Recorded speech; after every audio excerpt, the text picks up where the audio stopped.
Okay, para sa mga nagtatanong ng patch or yung ginamit ko dun sa guitar intro nung nandito ako. Ito, papakita ko sa inyo. Pero bago ko ulit pagsimula, ito ulit yung gamit ko ha. Ayan, Tank G, tapos yung aking Boss na speakers. Ano siya? Auxiliary or 3.5mm jack.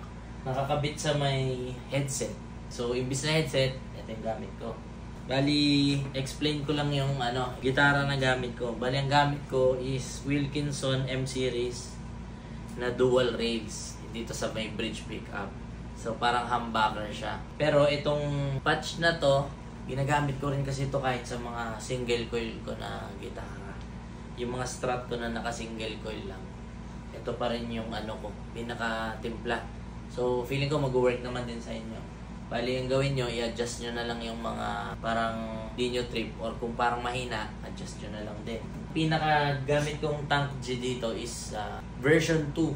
Tapos hindi ko siya hindi ko in-update, wala akong iniba sa IR. So simula binili ko siya sa Permata, wala akong binago kahit ano. Kaya ito yung pinaka ito yung pinaka settings ko. So, kung parang iba yung tunog ninyo or iba yung kalalabasan na tunog ninyo kapag ginaya nyo to, try nyo mag-research ng factory settings or default settings ng version 2 ng Tank G. So, eto siya mga kuys. Bali, pakita ko. Ayan. IR cab number 4. Ayan. Next is reverb. Decay is 26. Tapos sa delay, yan, delay time 72. Mix is 11. Sa modulation yan, naka-off yung modulation. So, hindi tayo naglagay niyan. Sa amp, hindi ko nababanggitin ng isa-isa kasi madami ito eh. Ayan. Kopyahin nyo lang muna. Kahit nakakangawin. Sige, o yan o. Kopya lang kayo dyan.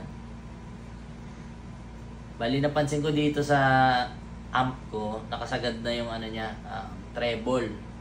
So, pagka parang bitin pa rin sa inyo yung yung alingaw-ngaw, dagdag kayo sa effects ng pang EQ para mas makapagtimpla pa kayo. Ito, yung pinaka noise gate ng Tank G, halos hindi ramdam pero may nakalagay kasi na 39 eh. Ayan o. Yan.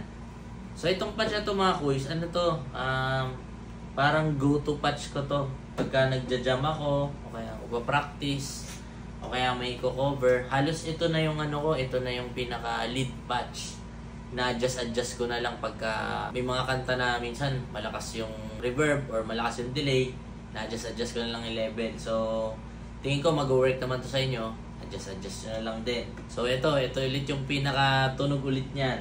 Bali, naka-bridge pickup tayo, max lahat, max volume, max tone, tapos bridge pickup.